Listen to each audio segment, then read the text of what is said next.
There are numerous fire hazards within the passenger saloon. These include electrical fires caused by faults in the switchboard cabinets, the refrigerator, the water boiler, computer adapters, the air conditioning units, the monitor screens, and mobile phones overheating during charging. Carbonaceous fires could originate in a garbage bag, around seating, or in the passenger's luggage. Oil-based fires could originate from a hydraulic or fuel hose bursting in a void space below the saloon or at the bunker station on the port aft outer deck adjacent to the saloon. The Redjet high-speed vessels are fitted with a range of portable and fixed fire extinguishers.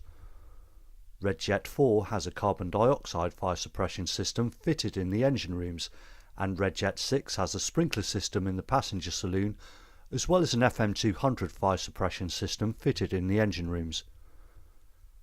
Next, we will look at the different types of portable fire extinguisher on board.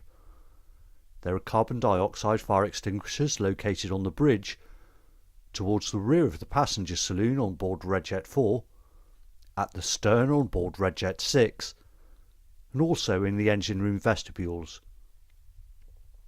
These can be identified by their black label and are particularly useful for extinguishing electrical fires, as they do not conduct electricity and work by displacing the oxygen from a fire.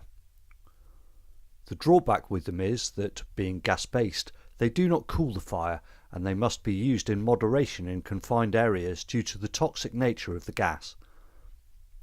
To operate a carbon dioxide portable extinguisher, you should hold the nozzle by the grip and not by the horn, as this becomes very cold during operation. Remove the pin and squeeze the handles, aiming the nozzle at the base of the fire.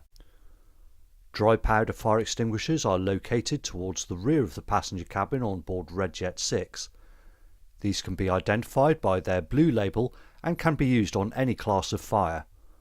They work by discharging a jet of powder under pressure that expands and coalesces as it contacts the heat, forming an impervious, fireproof barrier layer that excludes the oxygen and suffocates the fire. The drawback with them is that they do not cool the fire. They are stored in the passenger saloon on board Redjet 6 due to a change in regulations which no longer permits carbon dioxide extinguishers within the passenger areas on new build vessels. There is, however, nothing stopping you from bringing a carbon dioxide extinguisher from elsewhere in the vessel to use in the passenger saloon.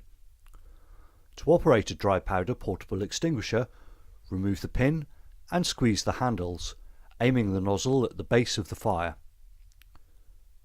Foam fire extinguishers are located at the forward end and midships on board both vessels.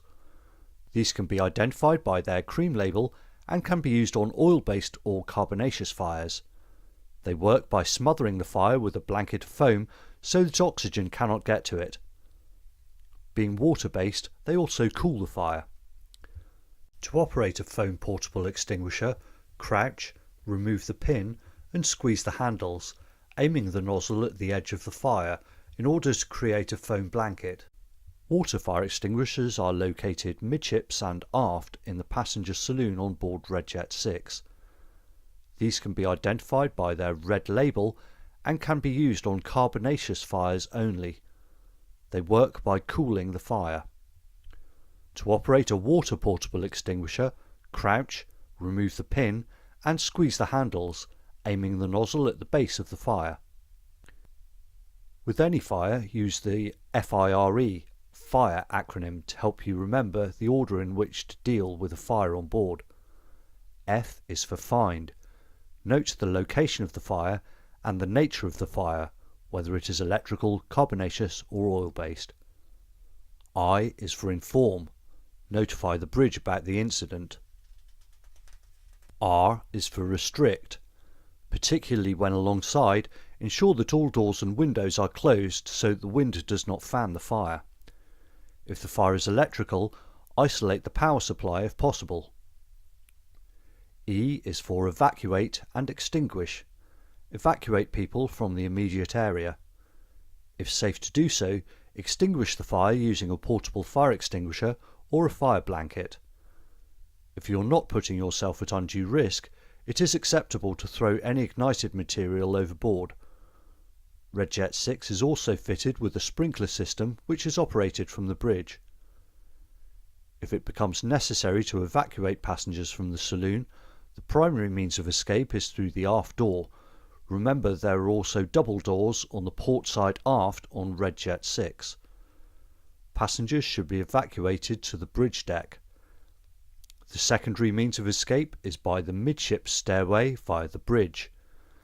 This is less preferable as it interferes with operations on the bridge and has the potential to introduce smoke into the area. The final means of escape is through the forward doors and onto the forecastle. This is not a very practical solution as passengers are isolated and space is limited. It is nonetheless an option. RedJet 4 also has emergency escape windows forward leading directly to the sea or rafts below. The designated person ashore must be contacted via telephone. Additionally, a distress call must be made to the Coast Guard. If you're asked to do this, proceed to the bridge and use the VHF radio. Press the channel 16 button or enter 16 using the keypad. Note your position either by taking the latitude and longitude from the GPS or note a nearby landmark. Make the following call by pressing the push to talk button on the handset and say, for example, "Mayday, Mayday, Mayday, this is RedJet 6, RedJet 6, RedJet 6. Position in vicinity of Hook Buoy. Vessel on fire, being tackled by the crew. 160 persons on board, 2 casualties. Request immediate assistance. Over." Do not worry if you forget what to say. The important thing to remember is to say Mayday and the vessel's name. The Coast Guard can prompt you for any missing information.